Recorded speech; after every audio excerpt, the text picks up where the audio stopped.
Hey guys, Future Dylan here. Before we start this video, I just wanted to comment that I know I said this was going to be a breakdown chapter, but it turned out to be more of a read through and then sort of post-analysis predictive video. So I'm thinking that that's just what I'm going to call this series going forward, as a chapter read through and predictions, not breakdown. So just wanted to clarify that before we get into the actual content, and I hope you enjoy the video. Hey guys, Dylan from the Geek Duo here, and today's episode is going to be a little bit different. Now, I'm going to, from this point onward, be releasing a weekly chapter breakdown for My Hero Academia.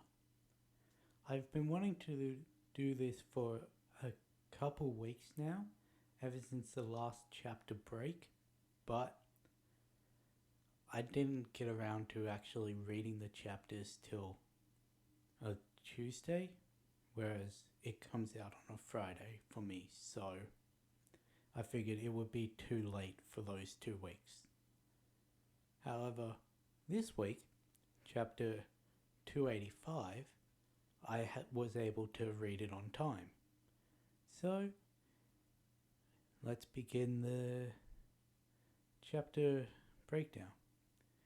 So, this chapter starts with a single panel of flashback. Deku's remembering after his fight with Muscular, when the doctor told him that if he uses his power at its full 2-3 more times, then he's going to lose the ability to use his arms properly. And after that, it immediately cuts to a frame of Deku with 2 severely messed up arms from using his powers to the full, and a massive shockwave affecting the city around them.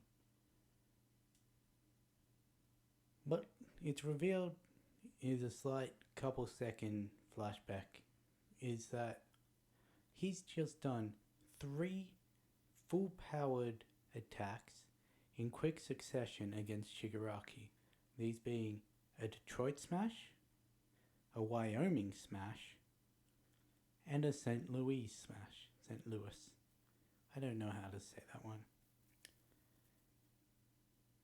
And Shigaraki admits that the damage that Deku's dealing, it's exceeding his regeneration. His incomplete form aside, Deku's power is in the way of Shigaraki's dream, which, as we all know, is destroying everything that the Hero Society has built. Now, Deku has a great comeback, which he's like, "You're in the way of my dream." And that's what this power's for. This power was created solely to stop the power that's driving you. And he rushes in and does another massive smash, this one a Texas smash. And we get to see just how damaged his arms are. Like, it's back to full-on purplish red, I'm assuming, because, well, it's a black and white image, and you can see the blood splatters that are coming out of it. Well, this is his right arm. His left arm, we can't even really see where it ends and Black Whip starts. It's completely mangled. And Manuel, who's looking on from the ground, he says, "That's incredible." To which Bucko interrupts, "No, he's going to get destroyed at this rate. He's using his legs and air force to avoid the recoil while already controlling several quirks. He's pulling every move he's learned to keep Shigaraki in the air. It's turned into a war of attrition they're wearing each other down. And in that kind of situation, no man could hold out against a guy with regeneration. He then goes on to ask Todoroki if he's done cauterizing Aizawa's leg from a couple chapters back. He says that he's going to fly Todoroki and Endeavor up to where Deku is, and tells Todoroki to cool Endeavor down as long as possible. Here, Rocklock overhears and says, "But you're kids, you should be getting away from this." And then he thinks back and he's like, "What am I saying? I've already acknowledged these kids are heroes, but I still can't stop worrying about them." As Bakugo launches him and the two Todorokis into the air. Endeavor tells him to aim his throw for where Black Whip is completely extended, and that he'll use his max power to burn Shigaraki while the two of students get themselves back to the ground. This is a flashback heavy chapter because as they're flying up, Bakugo thinks back on when he said to All Might and Deku that All for One is basically the same as One for All. It's because it was created from All for One and can store multiple quirks. Now, I'm not sure if this is foreshadowing to potentially One for All being able to tap into All for One like it can tap into the other users' quirks, or if it's just saying that it's the same because it can use multiple quirks. But then we see flashes of Bakugo's life.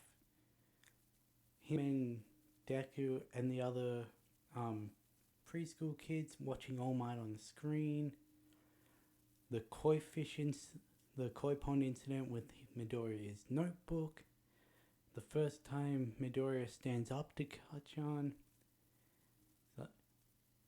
And then, as Deku whips out Black Whip and is about to pull himself in for another punch, Bakugo throws Endeavor at Shigaraki.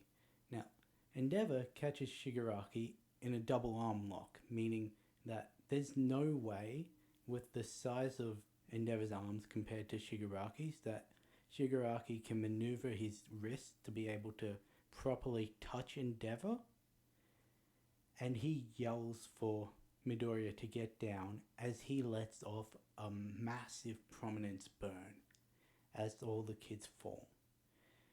We see Shigaraki in the midst of the fire getting completely burnt when suddenly All for One appears in front of him and says, "Come, why don't you hand your body over to me tomorrow?"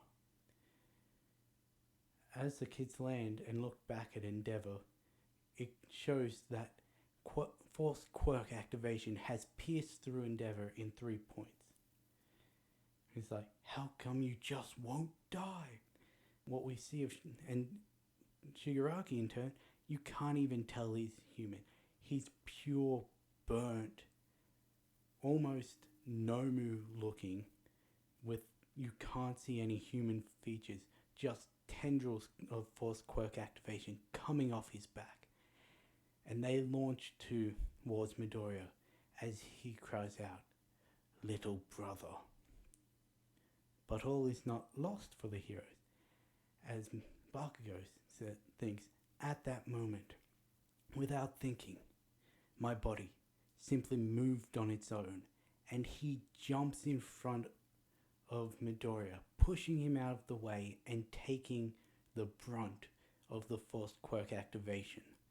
It pierces him through his stomach and his left shoulder, and that's where the chapter ends.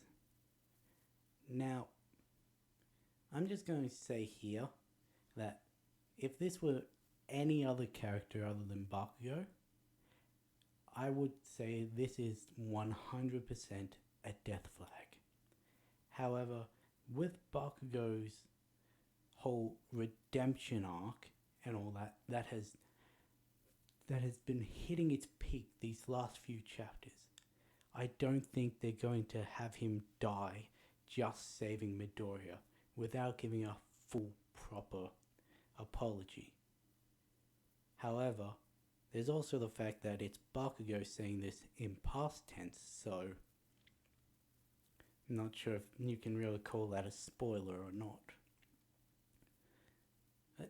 This, on top of what we learned about Bakugo last chapter, is coming out of this war, he is going to be a completely different person. Heck, all the students are. They've literally just fought in a full-on villain war. Something that no hero in the last few generations can say that they've done. We've got the kids at the Paranormal Liberation Army base. Tokoyami, who's watched his mentor be burnt to a crisp on his back and had to fly himself away. You've got the people on the back lines who watched as Gigantomachia wiped out swathes of pro heroes like they were nothing.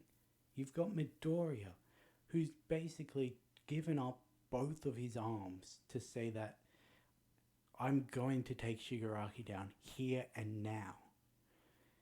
They're all going to be changed, and this war is far from over still, because it's not going to be long until Gigantomachia reaches Shigaraki. But yeah, now when I was looking at videos for the spoilers, because I like to go in with a general idea of what's going to happen, all the spoilers said that All For One said, "Why don't you hand me your body, little brother?" But in the one that I'm reading, it does specifically say Tomura, and I reckon with the Force Quirk activation and his just burnt form, I do think that All For One has at least temporarily taken control of Shigaraki's body, which could spell disaster for everyone if A, Shigaraki doesn't take back control, B, Shigaraki does take back control, knowing he's got this fallback in case anything gets too hard. Because on one hand, you've got All For One, who's had over a century cultivating some of these powers, and on the other hand, you've got the worst villain that has been seen for generations, who can rely on the second worst villain when things get hard. And it's just, if he actually has taken control, this is going to be disastrous for the heroes that are currently at this battlefront. So Endeavor, Manuel, Rocklock, Aizawa and Ryukyu, who are currently unconscious, both of them, and have been at least since Deku lifted them into the air. You've also got the three main male students from Class 1A, who I don't reckon any of them are going to die. I'm still up in the air about whether Bakugo will lose his quirk. I don't think Todoroki will, but I reckon he could lose a limb or something. Midoriya's basically lost both of his arms until either Eri comes through or it's revealed that one of either the first two or the fourth user, well, the first four, they didn't know the third either. Any of them had a regeneration quirk. Because I reckon that one of those three, I'm specifically thinking the third one, and I'll get to that in a different video when I do my in-depth superpowers on One for All, but I reckon it's going to be the third one that has the regeneration quirk, and that's going to be able to be used on Midoriya and also to heal Bakugo's wounds. I know it'd be a little cheap him unlocking 2 quirks in this one battle scenario, but I do reckon that he will eventually have a healing quirk, and it won't be long until he has to use it. Anyway, I'm excited for what's going to come from this in the next chapter, because I honestly don't think they can handle going up against All For One in Shigaraki's body, because it took All Might and All For One who wanted to be captured to take him down at Camino, and now you've got no one who's able to access that amount of strength reliably and unwilling to be captured, plus a stockpile of quirks he didn't even have at Camino. So this screwed if what I think has happened. Anyway, this has been my first attempt at doing this. If you guys liked it, can you please tell me? It'll motivate me to make more of these. If you didn't like it, can you comment the parts that you didn't like so I can try and fix them in future videos? And yeah, I'm excited to see how this ends. I'll catch you in the next video.